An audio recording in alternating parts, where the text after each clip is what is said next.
अस्सलाम वालेकुम, मैं हूं शाज़ेब खानज़ादा। इमरान खान ने 25 मई से आज़ादी मार्च का ऐलान कर दिया है। साबिक वज़ीर आज़म फौरी इंतख़ाबात का मुतालबा लेकर इस्लामाबाद पहुंचेंगे और हुकूमत में ही रहने का फैसला कर सकते हैं। दूसरी जानिब हुकूमत मुश्किल फैसलों या असेंबली तोड़ने की कशमकश से फिलहाल निकल आई है। वज़ीर आज़म शहबाज शरीफ की क़यादत में इत्तेहादी हुकूमत ने मुद्दत पूरी करने का फैसला कर लिया है। ज़राए के मुताबिक गुज़िश्ता रोज़ होने वाले इत्तेहादियों के इजलास में हुकूमत ने मुद्दत पूरी करने के लिए मुश्किल फैसले करने पर इत्तफाक किया और मुत्तफ़िका फैसला किया गया कि अगस्त 2023 तक आईनी मुद्दत पूरी की जाएगी। हुकूमती ज़राए के मुताबिक गुज़िश्ता रात इत्तेहादी रहनुमाओं के दरमियान होने वाले राब्तों में फैसला किया गया कि पेट्रोलियम मसनूआत की कीमतों से मुताल्लिक मुश्किल फैसले करने हैं, क्योंकि हुकूमत पेट्रोलियम मसनूआत महंगे दामों पर लेकर सस्ते दामों पर दे रही है। ज़राए का कहना है कि पिछले दिनों आसिफ जरदारी की अहम शख्सियत से मुलाकात हुई थी। अहम शख्सियत से मुलाकात के बाद आसिफ जरदारी ने शहबाज शरीफ और मौलाना फजल रहमान से मुलाकातें की थी, जिनमें मुशावरत के बाद हुकूमत की मुद्दत पूरी करने का फैसला किया गया। और यह फैसला भी किया गया है कि हुकूमत को अपनी आईनी मुद्दत पूरी करने के लिए गवर्नेंस को बेहतर करना पड़ेगा। इजलास में फैसला हुआ कि अगर इमरान खान इस्लामाबाद में जलसा करके चले जाएंगे तो उनको सहूलियात फराहम की जाएंगी, लेकिन अगर इमरान खान धरना देकर हुकूमती निज़ाम को मफलूज करेंगे तो उन्हें कानूनी तरीके से रोका जाएगा। धरने से इस्लामाबाद में निज़ाम ज़िंदगी मुतासिर हुआ तो कानून हरकत में आएगा। ज़राए का कहना है कि 2 दिन कबल तक नून लीग कबल वक्त इंतखाबात कराने के लिए तैयार हो गई थी, लेकिन पीपल्स पार्टी का ख्याल था कि कबल वक्त इंतखाबात नहीं होने चाहिए। नून लीग का ख्याल था कि अगर मुश्किल फैसले लिए और इत्तेहादी छोड़ गए या उन पर दबाव पड़ा तो इंतखाबात में बड़ा नुकसान होगा। लेकिन इमरान खान के लॉन्ग मार्च के ऐलान के बाद हुकूमती इत्तेहाद ने मुशावरत की और फैसला हुआ कि अगर इस तरह दबाव में आकर हुकूमत खत्म हुई तो हमारे वोटर्स को गलत पैगाम जाएगा, इसलिए हुकूमत मुश्किल फैसले करेगी। और इमरान खान ने अमन व अमान का मसला पैदा किया तो उसे कानूनी तरीके से हल किया जाएगा। हुकूमती इत्तेहादियों के इजलास में यह फैसला भी हुआ कि IMF के साथ मुज़ाकरात में हाइल रुकावटों को दूर किया जाएगा ताकि मुल्क की मईशत को दुरुस्त सिमत में लाया जा सके। इस पेशरफ्त के बाद वज़ीर ख़जाना मिफ्ताह इस्माइल भी IMF से पॉलिसी मुज़ाकरात के लिए आज कतर रवाना हो गए हैं। इसके अलावा आज वज़ीर आज़म शहबाज शरीफ की ज़ेर सदारत मॉडल टाउन लाहौर में उनकी रिहाइशगाह पर इजलास हुआ, जिसमें मरियम नवाज और हमजा शहबाज भी शरीक हुए, जबकि मियां नवाज शरीफ भी वीडियो लिंक के जरिए इजलास में शरीक थे। और ज़राए के मुताबिक इस इजलास में भी यह फैसला किया गया कि हुकूमत हर सूरत अपनी आईनी मुद्दत पूरी करेगी।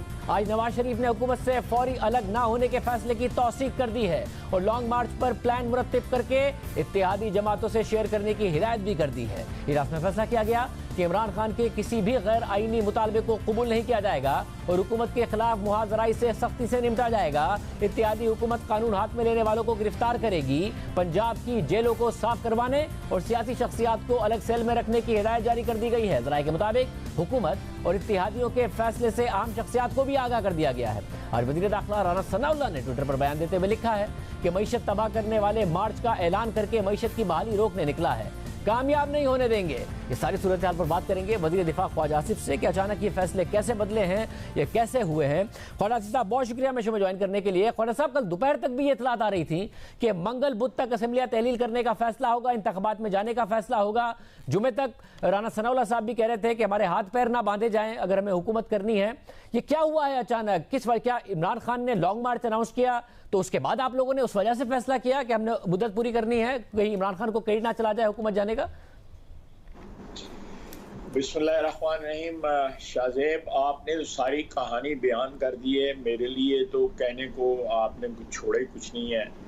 तो मैं सोच रहा हूँ कि मैं क्या कहूँ, कम से कम मुझे अब मैं आ गया हूँ आपके सामने। आप कहानी की तस्दीक कर देंगे तो भी मैं आगे बढ़ जाऊंगा अगले सवालात लेकर के। यही कहानी हुई है?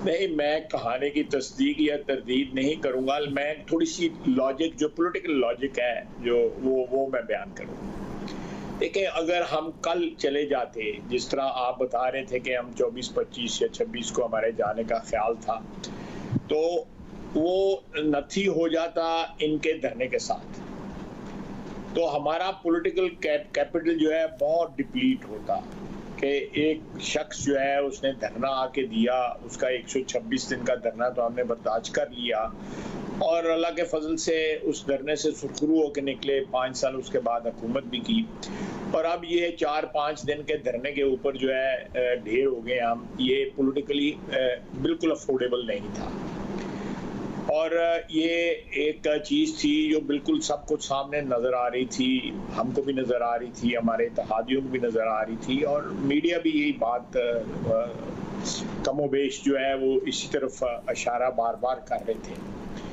तो मैं वो तो एक दबाव था ही, और ये सूनर और लेटर फैसला जो है होना था। लेकिन मैं बिल्कुल आपकी बात की तायीद करता हूँ कि हमने एक स्टेज पे ये फैसला ज़रूर किया था कि हम मुश्किल फैसले जो हैं वो जिससे आवाम को जो है दिक्कत पैदा हो, आवाम की मुश्किलात में इजाफा हो, हम वो फैसले नहीं करेंगे। और ये पॉलिटिकल जो है उससे जो डैमेज होगा उससे भी बचेंगे। और जो है हम फौरी तौर पे 2, 4, 5, 10 दिन के अंदर जो है हम डिज़ोल्व कर देंगे सब। कल की बात है या परसों की बात है, पॉसिबल ये भी हो सकता था। लेकिन ये सारी सोच विचार के बाद जो है कि एक रियासत को ब्लैकमेल नहीं होने देना चाहिए, चाहे उसकी जितनी भी कॉस्ट हो। जब एक दफ़ा रियासत ब्लैकमेल होगी तो वो एक रवायत बन जाएगी। रियासत जो है फिर बार बार जो है हर दौर में, आज भी, कल भी, 5 साल बाद भी, 10 साल बाद भी, ये रवायत जो है वो तोड़ी नहीं जा सकी।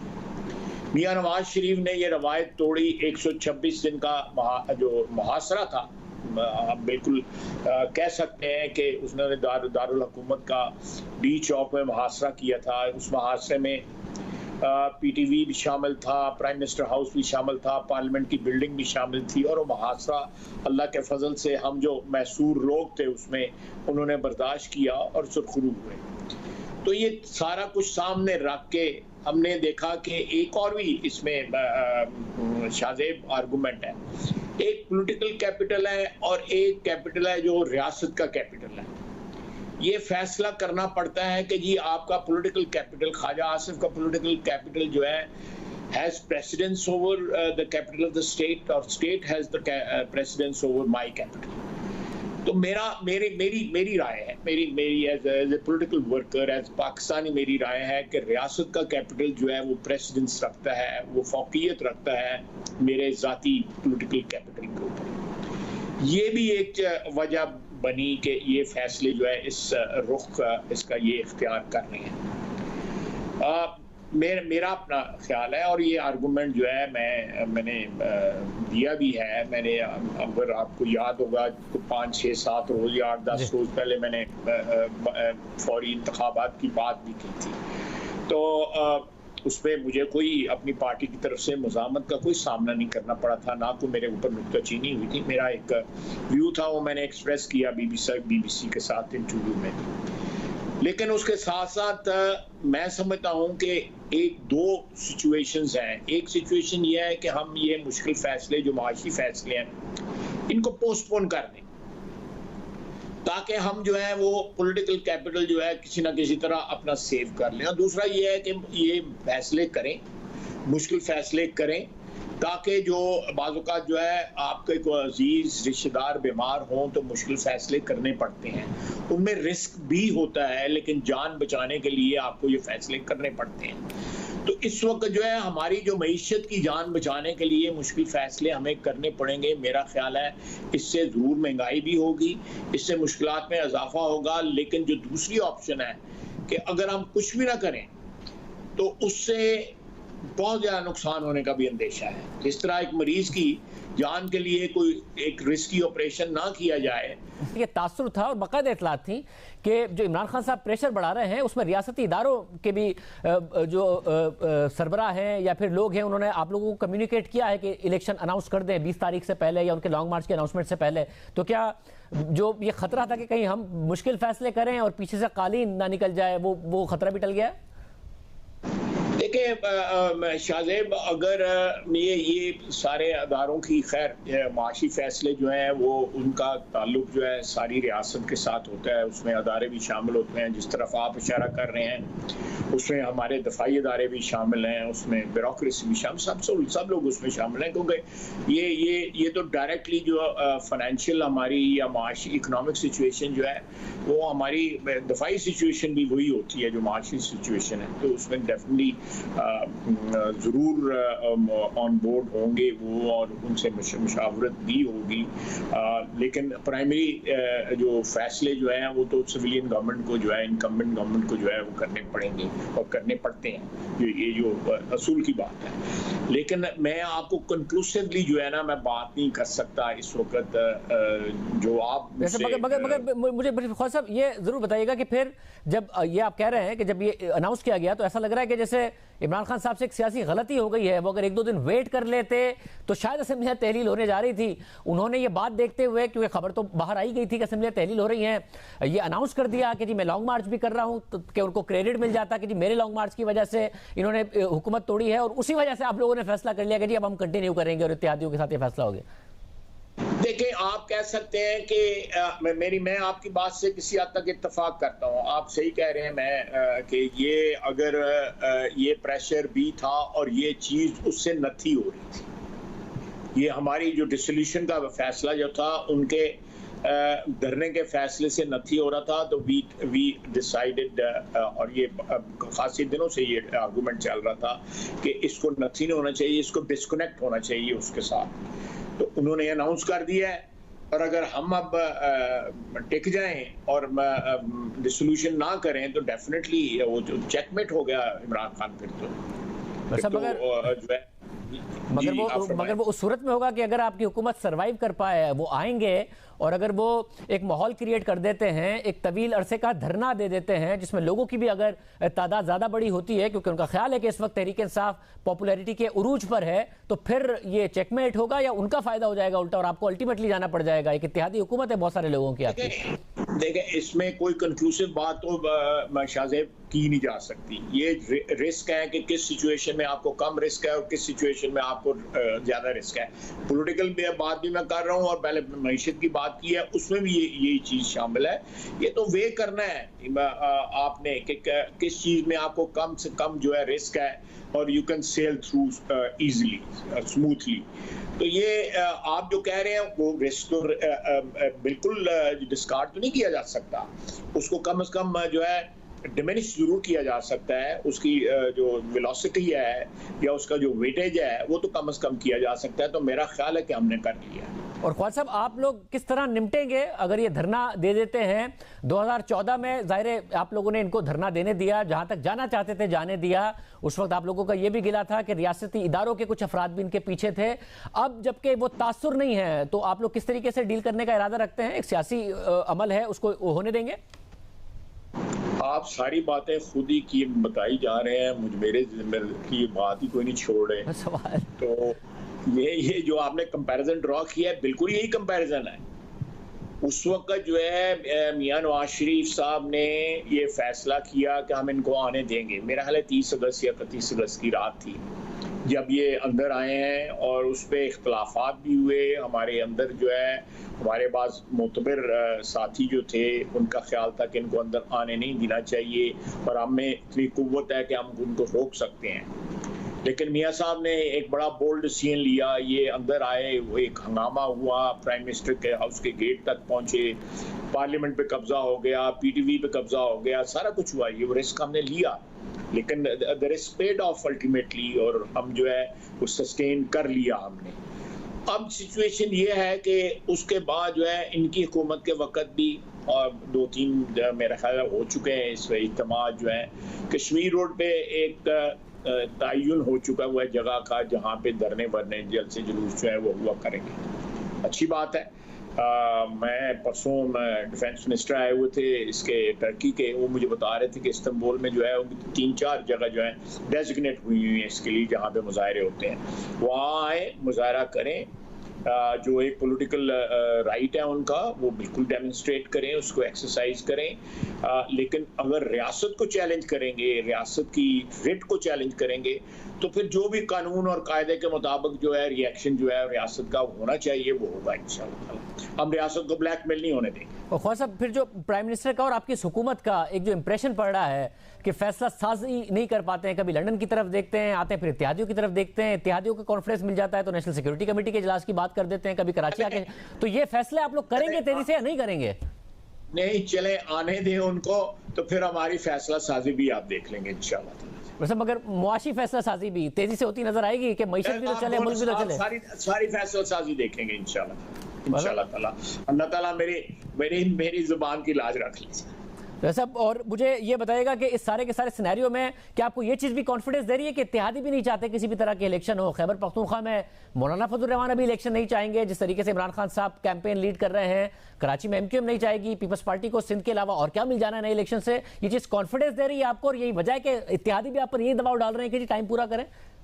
जी, हमने जब ये फैसला PMLN की लीडरशिप ने किया कि जी हम इलेक्शन के लिए जाएंगे, तो हमारे इत्तेहादी जो थे वो डेफिनेटली इस फैसले से पूरी तरह मुत्तफिक नहीं थे। आप सही कह रहे हैं, मैं आपकी बात की तायीद करता हूँ। और फिर इत्तेहादियों ने भी कन्विंस करने में किरदार अदा किया आपको? जी बिल्कुल, इत्तेहादियों ने भी कन्विंस करने में जो है वो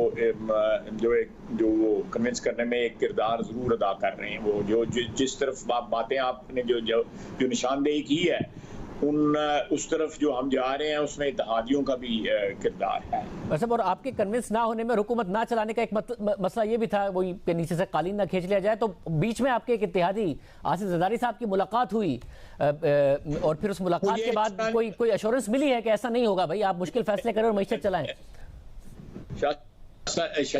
मुझे इस बात का कथित तौर पर इल्म नहीं है। मुझे ये पता है साहब की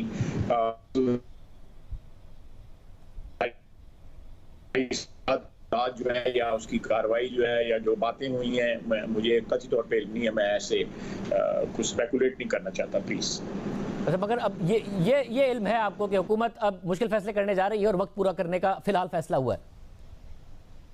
नहीं, मेरा ख्याल है कि जो इमिनेंट जो बात की जा रही थी, वो हम बिल्कुल इस धरने के साथ उसको जो है ना जुड़ने नहीं देंगे।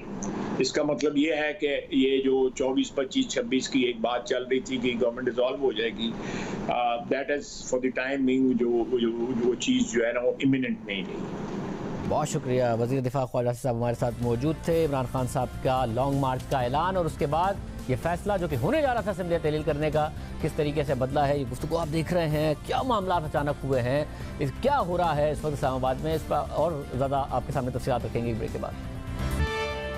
इस्लामाबाद में हो क्या रहा है, तेज़ी से तब्दीलियाँ क्यों हो रही हैं? हमारे साथ सलीम साफ़ी साहब और मेहर बुखारी साहब मौजूद हैं इस्लामाबाद से। आप दोनों का बहुत शुक्रिया। साफ़ी साहब, वीकेंड तक तो खबरें थी कि हुकूमत जा रही है, तहलील करने का फैसला हो गया, ख्वाजा साहब भी कंफर्म कर रहे हैं कि हमारा इरादा हो रहा था, मगर अचानक इमरान खान साहब लॉन्ग मार्च अनाउंस करते हैं और उन्होंने कहा यह भी एक वजह बना है कि हमने हुकूमत तहलील ना करने का और कंटिन्यू करने का फैसला किया है। तो एग्जैक्टली क्या हो रहा है? क्योंकि जुमे तक तो राना सना भी कह रहे थे हमारे हाथ पैर ना बांधे जाएं, वो भी उस तरफ इशारा कर रहे थे। एग्जैक्टली ये हुआ है शाहजेब, मेरी मालूमात के मुताबिक कि हुकूमत ये चाहती थी कि सख्त बजट, ज़ाहिरी बात है आप इकानमी को समझते हैं कि ये बजट जिस तरीके से इमरान खान साहब ने मामले को छोड़ा है तो शायद तारीख़ का सख्त तरीन बजट होगा। तो हुकूमत ये गारंटी चाहती थी कि उसके बाद उनको हुकूमत करने दिया जाए, और फिर अदलिया के कुछ फ़ैसलों से भी वो डर गए थे। तो वो ज़ाहिर है कि उस गारंटी को इस तरह तो कोई भी नहीं दे सकता था।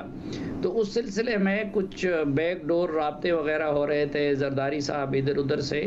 तो एक तो बहरहाल उनको ये यकीन दिलाया गया है कि जो इस्टेब्लिशमेंट है वो उसी तरह न्यूट्रल रहेगी जिस तरह के पहले थी, और हुकूमत को डिस्टेबलाइज करने की उसके बाद भी कोई कोशिश नहीं की जाएगी, ना उन पे ज़ोर डाला जाएगा कि वो जल्दी इलेक्शन कर ले या और कर ले, सियासतदान जाने और उनका काम जाने।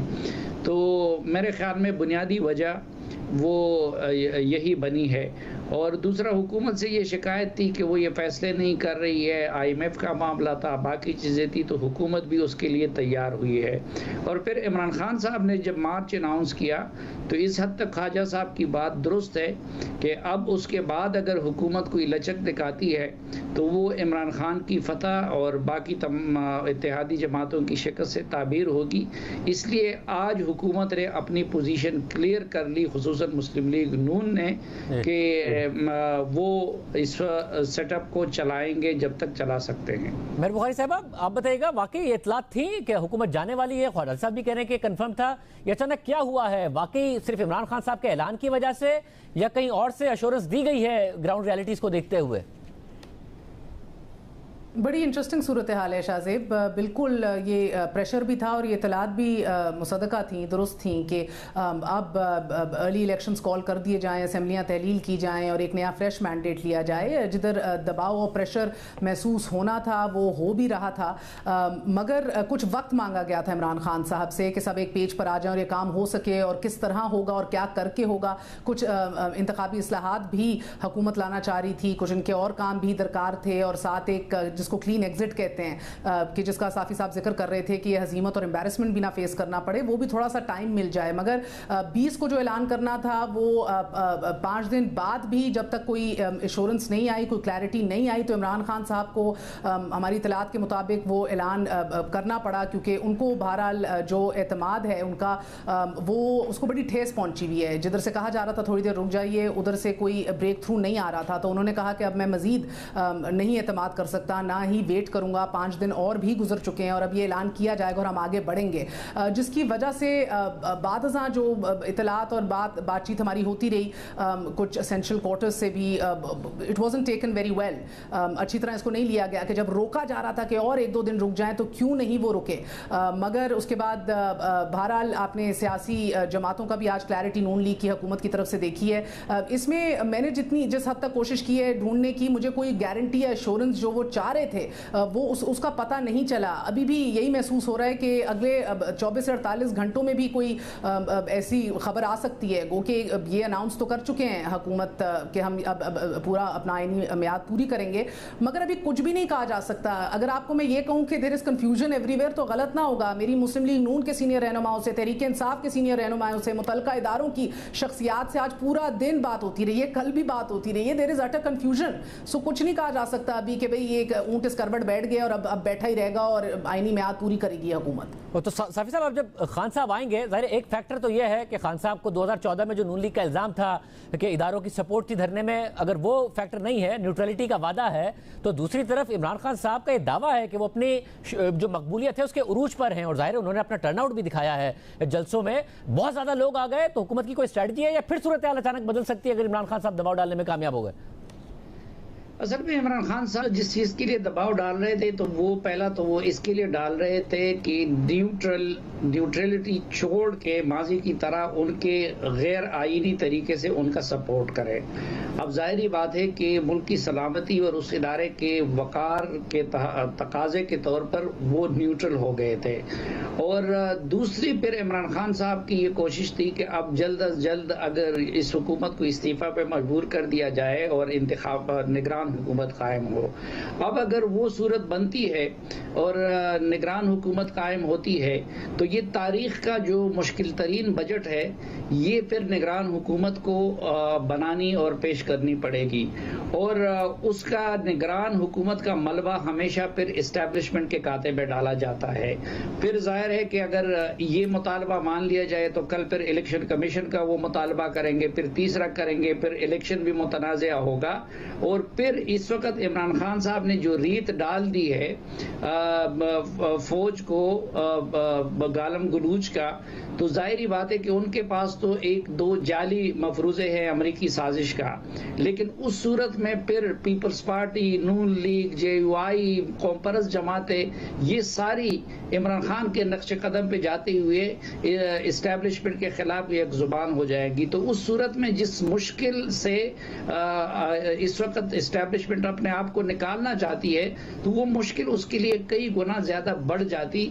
इसलिए वो इमरान खान की किसी ख्वाहिश को पूरी करने से कासिर है और उन्होंने दोनों फरीकों से कह दिया कि भाई हम न्यूट्रल है, आप लोग जाने, आपका सियासत जाने। भाई साहब, इसमें जो ज़ाहिर मेरी भी कुछ तहरीक इंसाफ के रहनुमाओं से बात हुई तो वो हैरान हैं कि उनको भी लग रहा था कि हुकूमत बस अपने जाने का अनाउंस करेगी और ये अचानक फैसला आ गया, तो हैरान भी है, थोड़े से मायूसी भी नजर आ रही है। मगर कुछ ऐसा हुआ है कि इमरान खान खुद भी हैरान हुए हैं पिछले दिनों, जिस तरीके से लोग खुद ब खुद निकल गए थे या जो टर्नआउट उनके जलसों में आया है। अभी तक कोई सरप्राइज इमरान खान साहब दे सकते हैं अगर फैसले हो भी जाएं और ये दबाव दोबारा हुकूमत पर पड़ सकता है अगर उनका बहुत जबरदस्त किस्म का धरना हो जाए या लॉन्ग मार्च हो जाए? देखिए, धरनों की तारीख से तो ये नहीं पता चलता कि आप कोई हुकूमत गिरा देंगे। ये फैसले तो जिधर होने हैं उधर से ही होने हैं। मगर देखिए, ये इदारों पे तनकीद करना जिसका जिक्र अभी साफी साहब कर रहे थे, ये तो इस जुर्म में तो बराबर के हिस्सेदार हैं सारी सियासी जमातें, कुछ ज्यादा हैं कुछ कम हैं। कल को नवाज शरीफ साहब ने भी कम गालियां नहीं दी जो आज इमरान खान साहब करें, ये एक अलग मौजू है। The issue right now is के शहबाज शरीफ साहब अपने ऊपर इतना बड़ा धब्बा नहीं अफोर्ड कर सकते कि 1-1.5 माह के अंदर जो करने वाले फैसले थे वो भी नहीं किए, पॉलिसी एक्शन जो है वो भी ना ले सके। अगर इस तरह वो बाहर जाएंगे तो इस टाइम के ऊपर अभी इलेक्शन नून लीग को सूट नहीं करता है। एक ऑल टाइम लो पे है वो अपनी मकबूलियत के हवाले से, इन एक्शन की वजह से, महंगाई की वजह से। आप देख रहे हैं कि शरह सूद भी आज एक बार फिर बढ़ा दी गई है, इसका भी एक डोमिनो इफेक्ट आएगा। So I don't think they can afford it. गो के मियां साहब और मरियम साहिबा बड़े क्लियर थे इस हवाले से, लेकिन शहबाज शरीफ साहब के इसरार पे भी, और साथ उनकी सबसे बड़ी स्ट्रेंथ जो है अभी वो आसिफ अली जरदारी साहब हैं कि ये अपनी म्याद पूरी करनी चाहिए। अब ये उन्होंने गैम्बल खेला है, how it turns out for them Allah जाने। मगर एज ऑफ राइट नाउ अगर आप मकबूलियत के हवाले से आपका सवाल है तो अगर इलेक्शन आज हो जाए तो वो तो इमरान खान साहब सबसे ज्यादा इसका फायदा उठाएंगे। शायद इन हुकूमती इत्तेहादी पार्टीज को सबसे ज्यादा इसका भी नुकसान होगा, गिवन जो हमारी मुआशी सूरत हाल भी है। IMF के साथ भी जो हालात हैं अभी वो एक और गैम्बल है। अब वो एन उस टाइम के ऊपर जब ये लॉन्ग मार्च हो रहा है, क्या वो मानेंगे कि इतनी सियासी हमाहंगी और क्लैरिटी आ गई है कि ये अब वापस बहाल हो सकता है प्रोग्राम के नहीं? I mean everything is up in the air right now, but be very much be rest assured कि जिन्होंने फैसले करने आज भी उन्होंने ही करने हैं। बहुत शुक्रिया, गुफ्तगू नाज़रीन आपने सुनी है। दूसरी तरफ इदारों के न्यूट्रल होने पर मुसलसल तनकीद करने के बाद साबिक वज़ीर आज़म इमरान खान ने कल फौज से ये कहा कि आप न्यूट्रल हैं तो न्यूट्रल ही रहें। हम जितनी भी देर हम वहां रहेंगे, एक चीज हम चाहते हैं, किस दिन असेंबलीज डिसॉल्व होंगी और इलेक्शन डेट, ये हमारी डिमांड है। मैं अपनी फौज को भी कहता हूं कि आप न्यूट्रल हैं, आपने कहा न्यूट्रल है, न्यूट्रल रहें इसमें। लेकिन इससे पहले इमरान खान न्यूट्रल होने के हवाले से तनकीद करते रहे हैं और कहते रहे हैं कि न्यूट्रल तो जानवर होता है। अल्लाह ने हमें इजाजत ही नहीं दी कि हम न्यूट्रल हो जाएं। जानवर न्यूट्रल होता है, जानवर में अच्छे बुरे की तमीज नहीं होती, इंसान अच्छाई के साथ खड़ा होता है। हमारे इदारे कहते हैं कि जनाब हम न्यूट्रल हैं। न्यूट्रल की अल्लाह ने इजाजत ही नहीं दी किसी को। आप या हक के साथ खड़े हैं या बातिल के साथ खड़े हैं, आप न्यूट्रल नहीं हो सकते। हक और बातिल की जंग में आप न्यूट्रल हो जाएं, इसका मतलब आप बातिल का साथ दे रहे हैं। मैं बार बार कहता हूँ, न्यूट्रल सिर्फ जानवर होते हैं, इंसान को तो अल्लाह को जवाब देना होता है।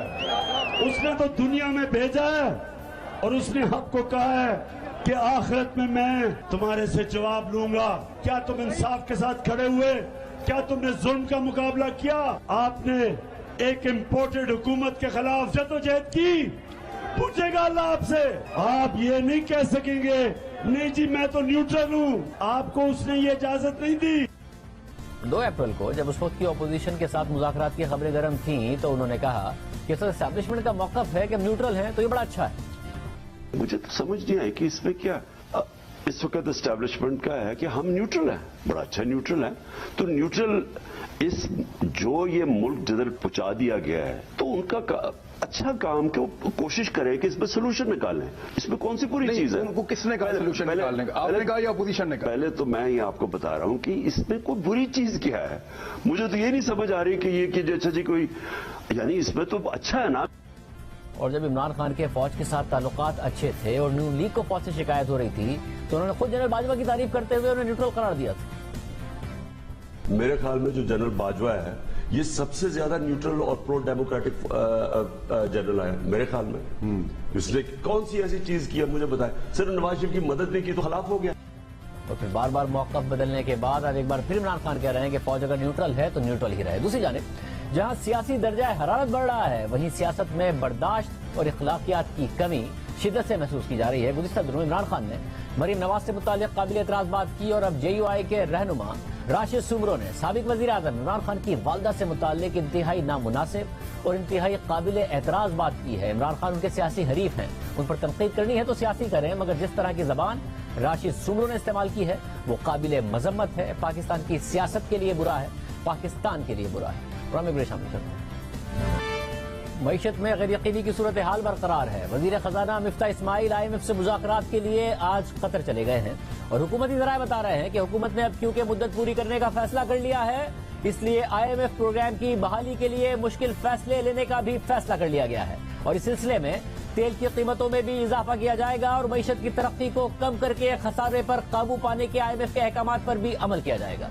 इस सारी सूरत हाल में स्टेट बैंक ने शरह सूद में आज मजीद 1.5% इजाफा करके उसे बुलंद सतह पर यानी 13.75% पर पहुंचा दिया है। स्टेट बैंक के आज मॉनेटरी पॉलिसी बयान के मुताबिक इस कदम से महंगाई और बैरूनी इस्तेहकाम को लाहक खतरात से निपटने में मदद मिलेगी। स्टेट बैंक के मुताबिक इस साल हुकूमत की तरफ से एक्सपेंशनरी फिस्कल पॉलिसी और उसके साथ साथ पेट्रोल, डीजल और बिजली पर सब्सिडी से डिमांड में इजाफा हुआ है और पॉलिसी फैसलों में गैर यकीनी की सूरत हाल की वजह से एक्सचेंज रेट पर भी दबाव में इजाफा हुआ है। स्टेट बैंक के मुताबिक उबूरी अदादोशुमार के मुताबिक 5.97% की मुआशी तरक्की तवक्कात से ज्यादा है और अप्रैल के महीने में 13.4% की महंगाई भी गैर मुतवक्के तौर पर 2 साल की बुलंद तरीन सतह पर रही है और गुज़िश्ता 6 माह से महंगाई डबल डिजिट में ही है। स्टेट बैंक के मुताबिक खसारे पर काबू पाने के लिए फौरी इक़दाम की जरूरत है। तेल और बिजली पर सब्सिडी खत्म करने से आर्जी तौर पर महंगाई में तो इजाफा होगा और महंगाई अगले माली साल में भी बुलंद सतह पर रहेगी, मगर माली साल 2024 में तेजी से नीचे आएगी।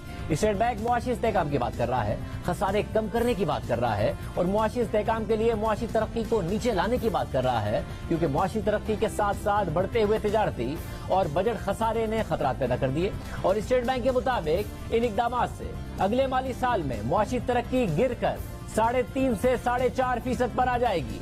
तो साबिक वजीर खजाना शौकत तरीन भी मुआशी तरक्की को सुस्त करने की बात करते रहे थे।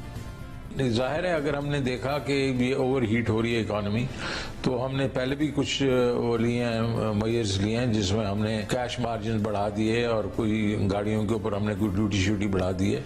तो और भी हम करेंगे कि हमने अनसस्टेनेबल नहीं होने देना अपनी ग्रोथ को। Let me tell you that our growth is not slowing down. If we want to slow down the growth, it will be basically us, and that will be just to make sure that the imports don't explode. मेरा problem और है, मेरा problem ये है कि मैं ये देख रहा हूँ कि ये ओवर हीट ना हो जाए ये इकोनॉमी। ये जो बढ़ रही है, जो हम 5% का ग्रोथ रेट दिखा रहे हैं, ये ना हो कि ये इसको इतनी आगे जाना शुरू हो जाए कि मेरे लिए प्रॉब्लम हो जाए on the exchange side, exchange और जो आपका बैलेंस ऑफ पेमेंट की साइड, और वो हम उसको मैनेज कर रहे हैं और इंशाल्लाह होती रहेगी। मगर अब इन तमाम इकदाम के बाद तरक्की की शरह तो कम हो जाएगी। करंट अकाउंट खसारे में भी कमी के आसार नुमायां हैं, मगर स्टेट बैंक महंगाई को कंट्रोल करने के लिए गुज़िश्ता साल सितंबर से शरह सूद में मुसलसल इजाफा कर रहा है, मगर बैनुल-अक़वामी कीमतों में इजाफा, लोकल डिमांड और इंतजामी मसाइल फिर भी महंगाई में इजाफे का बाइस बनते रहे हैं। इमरान खान ही की हुकूमत में गुज़िश्ता साल नवंबर में महंगाई डबल डिजिट में जा चुकी थी। उनकी हुकूमत में जारी किए गए दादोशुमार के मुताबिक नवंबर 2021 में महंगाई में 11.5%, फिर दिसंबर में और बढ़कर 12.3%, फिर जनवरी 2022 में मजीद बढ़कर 13% पर महंगाई पहुंच चुकी थी। फिर फरवरी में 12.2% और मार्च में 12.7% रही और फिर अप्रैल की महंगाई 13.4% रही। मगर सितंबर 2021 से ही बढ़ती हुई महंगाई के पेश नजर स्टेट बैंक ने शरह सूद बढ़ाना शुरू कर दी थी। स्टेट बैंक ने इमरान खान के वजीर आजम होते हुए ही शरह सूद में एक साथ 2.5% का इजाफा करके उसे 12.25% कर दिया और उस वक्त स्टेट बैंक ने अपनी मॉनेटरी पॉलिसी स्टेटमेंट में लिखा कि गुज़िश्ता मॉनेटरी पॉलिसी मीटिंग के बाद से अब तक महंगाई के खतरात में मजीद इजाफा हो गया है और करंट अकाउंट खसारा बढ़ने और ज़र मुबादला के ज़खायर गिरने की वजह से मुआशी इस्तेहकाम को दरपेश खतरात में इजाफा हो गया है। मगर फिर 12.25% पर शरह सूद करने के बाद भी इस हुकूमत को कमर्शियल बैंक से 15% से ऊपर जाकर कर्ज लेना पड़ा। काइबोर भी 15% से ऊपर चला गया और ज़र मुबादला के ज़खायर सिर्फ 10.8 अरब डॉलर रह गए थे, जो 2 माह की दरामद के लिए भी काफी नहीं थे। और फिर शहबाज शरीफ हुकूमत के फैसला न करने की वजह से मुआशी गैर यकीनी बढ़ती चली गई, रुपया गिरता चला गया, स्टॉक मार्केट गिरती रही, रुपया आज भी मजीद गिरा और आज डॉलर 200 रुपए 93 पैसे का हो गया। स्टॉक मार्केट मजीद 650 पॉइंट्स गिर गई, क्योंकि शहबाज शरीफ हुकूमत एक दिन एक बात करती है, अगले दिन दूसरी बात कर देती है। और अब देखना यह है कि मिफ्ता इस्माइल दोहा में जो IMF प्रोग्राम की बहाली के लिए वादे करके आएंगे, तो शहबाज शरीफ उस पर अमल करेंगे या वही करेंगे जो गुज़िश्ता 40 दिनों से कर रहे हैं। इस पूरी सूरत हाल पर बात करेंगे। हमारे साथ माहिर मईशत मोहम्मद सुहेल साहब मौजूद है। मोहम्मद सुहेल साहब, बहुत शुक्रिया हमें ज्वाइन करने के लिए। साहब, 1.5% का शरह सूद में स्टेट बैंक ने इजाफा किया है और जाहिर है स्टेट बैंक चाहता है कि मुआशी तरक्की में स्लो डाउन आए, मगर हमने देखा है कि शरह सूद में मुसलसल इजाफे के बावजूद महंगाई डबल डिजिट में ही रही है। ज़ाहिर बैन अल-अक़वामी फैक्टर्स भी उसमें हैं, लोकल मसाइल भी हैं, करंट अकाउंट खसारा बहरहाल कम हो रहा था। आपको लगता है कि शरह सूद में मजीद इजाफे की जरूरत थी या आपके तहफ़्फ़ुज़ात हैं इस फैसले पर? नहीं, तहफ़्फ़ुज़ात कुछ नहीं है, 1 से 1.5% की एक्सपेक्टेशन थी। आई थिंक एक्सपेक्टेशन के मुताबिक ही है, कोई सरप्राइज की या ताज्जुब की बात नहीं है। तो मेरे ख्याल में ये सही स्टेप है और जो दूसरे इक़दाम भी लिए हैं वो भी मुनासिब हैं। और बज़ाहिर यही लग रहा है कि जो IMF से मुज़ाकरात चल रहे हैं उनकी कुछ प्री कंडीशंस भी होती हैं, वो भी इसका पार्ट हो सकती हैं। एक अच्छी बात स्टेट बैंक की प्रेजेंटेशन में और स्टेट बैंक की मॉनेटरी पॉलिसी स्टेटमेंट से ये भी लगी कि गवर्नर साहब के बदलने से ना तो उनका कोई व्यूज बदला है, ना उनके प्रेजेंटेशन का स्टाइल बदला है, ना उनकी थिंकिंग बदली है, जिससे ये लगता है कि वाकई सेंट्रल बैंक काफी हद तक इंडिपेंडेंट और काफी प्रोफेशनल हो गया है। मतलब अगर स्टेट बैंक मुसलसल शरह सूद बढ़ाते आया है गुज़िश्ता साल से, मगर उसके बावजूद हमने देखा कि टाइट मॉनेटरी पॉलिसी थी मगर एक्सपेंशनरी फिस्कल पॉलिसी थी, तो ऑब्जेक्टिव अचीव नहीं होते थे। अब आपको लग रहा है कि जो फिस्कल पॉलिसी है इसके साथ इन्फ्लेशन ऑब्जेक्टिव अचीव हो जाएगा? ये बिल्कुल आई थिंक रिप्ले हो रहा है। पिछली हुकूमत का भी यही था कि जब इंपोर्ट बिल बढ़ने लगा तो सेंट्रल बैंक ने पहले एक्ट किया और फाइनेंस मिनिस्ट्री ने लेट किया या बिल्कुल ही नहीं किया। यहाँ भी इसी तरह का है कि सेंट्रल बैंक ने कर दिया है, बल्कि उन्होंने अपने प्रेजेंटेशन में और मॉनेटरी पॉलिसी स्टेटमेंट भी ये कहा है कि वो एक्सपेक्ट कर रहे हैं कि फिस्कल साइड पर भी चीजें होंगी। इसका मतलब है उनका इशारा है कि सब्सिडीज कम होंगी और टैक्सेस बढ़ाए जाएंगे। और गवर्नर साहब, एक्टिंग गवर्नर साहब ने ये भी कहा कि हम इस अजम्पशन के साथ हमारा ये सारा मॉनेटरी पॉलिसी स्टेटमेंट है कि हुकूमत जो है बहुत जल्द सब्सिडीज को खत्म करेगी, बिलखुसूस तेल पे ना सिर्फ खत्म करेगी बल्कि वो ग्रेजुअली PDL और जो सेल्स टैक्स है वो भी लाएगी। तो स्टेट बैंक गवर्नर ने ये भी खुशखबरी दी कि मुज़ाकरात IMF से हो रहे हैं, अगर 25 को नहीं तो कुछ दिन लेट हो सकता है, मगर वो बड़े होपफुल लग रहे थे कि ये हो जाएंगे। बहुत शुक्रिया मोहसिन साहब की गुफ्तगू आपने सुनी। अब देखना ये भी है कि जब कमर्शियल बैंक से हुकूमत पैसे लेने जाएगी तो वो किस शरह सूद पर मिलते हैं, क्या जो माजी करीब में बैंक का रवैया रहा है वही बरकरार रहता है या नहीं, और अगर रहता है तो स्टेट बैंक क्या करेगा। आज में हमें तैयार दीजिए।